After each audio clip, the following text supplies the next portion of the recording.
क्योंकि बड़े बड़े develop so called develop western countries में भी 33 तो छोड़े 20% भी नहीं है रिप्रेजेंटेशन वुमेन की। नारी शक्ति वंदन अधिनियम संसद के दोनों सदनों में तो औरत का ये सूल है कि दुपट्टा सिर पे होना चाहिए। अम्मी से बोल रहा था मैं कि अम्मी तुम उधर से क्यों आए, क्यों तुम अच्छा, लोग? आप भी इंडिया से माइग्रेट करके हाँ, आए हैं। मैं इंडिया से माइग्रेट करके आया। मैं क्या उधर से आप आए क्यों? कि भाई हम तो भारत से रिलेशनशिप ठीक करना चाहते हैं, भारत हमसे बात नहीं करता, वो नाराज है हमारे। ये हिंदुज्म को गालियां दो और भारी बहुमत से और राज्यसभा में तो सर्वसम्मति से पास होने की बहुत बहुत बधाई देता हूं। औरत को भी चाहिए कि लिमिट में रहना। क्या लिमिट है औरत? ये एक हॉरिजॉन्टल और वर्टिकल दोनों तरीकों से वुमेन को एम्पावर करने का बिल है। मैं जो उधर रह रहे हैं बड़ी खुशी से रह रहे हैं। मैं कह रहा हूँ काश दोबारा मौका मिले और मैं अपने दादा परदादा को बोल सकूं भाई जिधर तुसी बैठे सी ना उथे वापस चले जाओ। फिरोजपुर था वहाँ का, इंडिया का शहर है फिरोजपुर, फरीदकोट, वहाँ से आए हैं। द ओनली बेंचमार्क, फ्यूचर में इसको और मजीद 50 तक भी जाना चाहिए। मुल्क है अपना, ये इजाजत नहीं देता क्या नहीं इजाजत देता कि ये लड़कियां पैंट शर्ट पहने। और आज मैं देश की माताओं बहनों को भी यहां दूर से प्रणाम करता हूं। जो विमेन्स रिजर्वेशन बिल है वो पास हुआ है लोकसभा में। अब इंडिया के नीचे या अमेरिका के नीचे जितना हम लोगों ने रहना था रह लिया। पाकिस्तानी लोग बहुत स्मार्ट लोग, आप लोग मौके की मुनासबत के हवाले से देश के भाग्य को बदलने की क्षमता होती है। लोग अब समझते हैं कि Bharat is the 5th largest economy on the planet. So उनके साथ किसी चीज का मजाक जो है वो उनको सूट नहीं करेगा। बिल्कुल। हमारे YouTube चैनल हिंदुस्तानी हाइट्स में आपका स्वागत है। दोस्तों, भारतीय संसद के इतिहास में कल सुनहरा दिन था। नई संसद में पहला विधेयक नारी शक्ति वंदन पास हो गया लगभग सर्वसम्मति से। इस विधेयक के अनुसार महिलाओं को अब 33% आरक्षण मिलेगा संसद में, और यह विधेयक अब महिलाओं की राजनीतिक हिस्सेदारी को और पुख्ता तौर पर पेश करने वाला है। 3 दशकों के लंबे इंतजार के बाद इसे पास कराने का श्रेय मोदी सरकार के खाते में गया, और यह विधेयक अब भारतीय राजनीति में एक नया अध्याय शुरू करेगा। हमारे पड़ोसी देश पाकिस्तान में भी इस विधेयक को लेकर काफ़ी चर्चा हो रही है। पाकिस्तान, जहां पर महिलाओं की स्थिति पहले से ही बहुत ज़्यादा दयनीय रही है। पाकिस्तान की तो बात ही छोड़िए, पश्चिमी देश जो अपने आप को बहुत ही ज़्यादा कल्चरल रूप से बहुत ज़्यादा आगे समझते हैं, वहाँ भी महिलाओं को इस प्रकार का कोई रिजर्वेशन नहीं मिला है, जबकि भारत में महिलाओं ने बाजी मार ली है। मोदी जी कहते हैं ना women lead development, not women empowerment. ठीक है, वुमेन लेड डेवलपमेंट ऐसे ही होगी ना जब वुमेन एक पोस्ट पे होंगी और वो लीड करेंगी डेवलपमेंट को, चाहे वो किसी इदारे की हो, चाहे वो पॉलिटिक्स हो, चाहे वो किसी भी फील्ड में हो। तो मोदी जी ने 33% तक इंक्रीज किया है, और वैसी बात है it is not the only benchmark, future में इसको और मजीद 50 तक भी जाना चाहिए, बट पहला टारगेट 33 रखा है विच इज वेरी हाई। और इनको मतलब 2029 में 2029 में आपको इंडिया की चाहे स्टेट असेंबलीज हो, चाहे आपकी नेशनल असेंबली पार्लियामेंट दिल्ली की हो, सेंट्रल पार्लियामेंट, आपको हर जगह आपको 33% वुमेन रिप्रेजेंटेशन दिखेगी। ठीक है, इस जैसे मोदी जी ने यूथ के लिए एज कम किया कि यूथ आए, यंग लोग ज्यादा है, बूढ़े बाबे कम आए, ठीक है, पॉलिटिक्स में उनकी भी रिप्रेजेंटेशन बढ़नी चाहिए।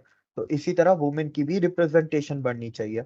और जब आज राज्यसभा में मैं स्पीच सुन रहा था जेपी नड्डा की, तो वो कुछ रिपोर्ट्स को, इंटरनेशनल रिपोर्ट्स को कोट कर रहे थे, रिसर्च रिपोर्ट्स को, जो बताती हैं कि वुमेन जब मैनेजेरियल पोजीशंस पे आती हैं तो काम जल्दी होता है, तेजी से होता है, काम अच्छा होता है, वुमेन करप्शन कम करती हैं, women politicians are more accessible than politicians to public. ठीक है, सेंसिटिविटी के बहुत बड़ा इशू है, and public connect with women politician much faster than compare to male. ठीक है, तो ऐसे उन्होंने बहुत सारे आंकड़े अलग अलग डिपार्टमेंट के बताए। तो इन शॉर्ट कहने का मतलब उनको भी आखिर में कहना पड़ गया राज्यसभा में कि मैं मर्दों के खिलाफ नहीं हूँ, क्योंकि उन्होंने वुमेन की इतनी वो बता दी खूबियां कि उन्होंने आखिर में ये भी बोला कि मुझे मर्दों के खिलाफ मत समझे।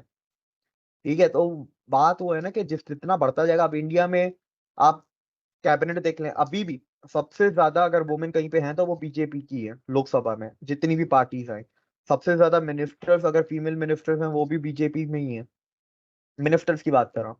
और कुछ मिनिस्टरियल पोजीशंस तो ऐसी हैं जहां पर फर्स्ट टाइम जो वुमेन आई है तो वो मोदी जी के अंडर आई है, चाहे वो फाइनेंस मिनिस्टर हो, डिफेंस मिनिस्टर हो, नेशनल सिक्योरिटी कमिटी के अंदर अगर कोई हो फीमेल, वो भी फर्स्ट टाइम हुआ है।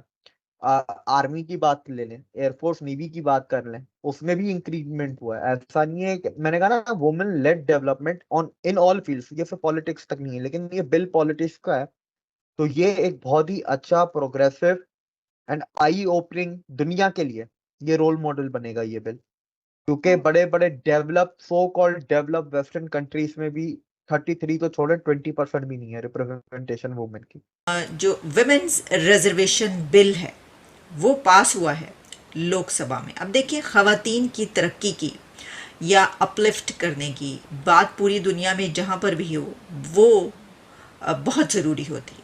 किसी भी मुल्क की विमेन को जब उठाया जाएगा, यानी जब उनको ज़िंदगियों को अपलिफ्ट किया जाएगा, उनके लिए कोई अच्छा अमल हमें नज़र आएगा जिससे उनकी तरक्की की राह निकलेगी। अब ये 3 डेकेड्स की फाइट थी इंडिया की खवातीन की, विमेंस की, जो कि अब उसको एक्सेप्ट किया गया है। इंडिया के प्राइम मिनिस्टर नरेंद्र मोदी की हुकूमत में जो पहला दिन था नई पार्लियामेंट में, उसमें इस बिल को इसको पास किया गया। और ये इंडियन विमेन की पॉलिटिक्स में विमेन एम्पावरमेंट की एक बड़ी मिसाल है।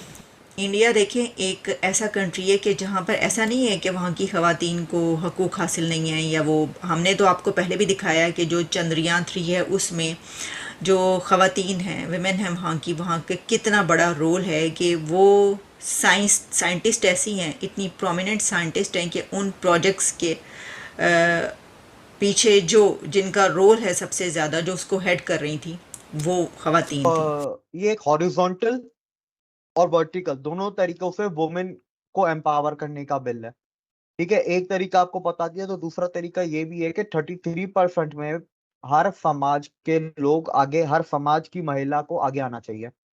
तो उसमें चाहे वो ओबीसी समाज की महिला हो, वो शेड्यूल कास्ट समाज की महिला हो, चाहे वो शेड्यूल ट्राइब की महिला हो, जैसे द्रौपदी मुर्मू ही है इंडिया की प्रेसिडेंट, वो शेड्यूल ट्राइब से आती हैं। जेपी नड्डा ने की आप क्या ओबीसी की बात करते हैं, हमारे तो प्राइम मिनिस्टर ही ओबीसी हैं। आपने दुपट्टा नहीं ना लिया हुआ? हाँ, नहीं लिया हुआ। लोग आपको कितने देख रहे हैं? बड़े देख रहे हैं, कोई 50 के करीब तो हैं। हजारों देख रहे हैं। हजारों देख रहे हैं। तो औरत का ये असूल है कि दुपट्टा सिर पे होना चाहिए। तो अगर मैं सिर पे लूंगी तो ये लोग नहीं खड़े होंगे।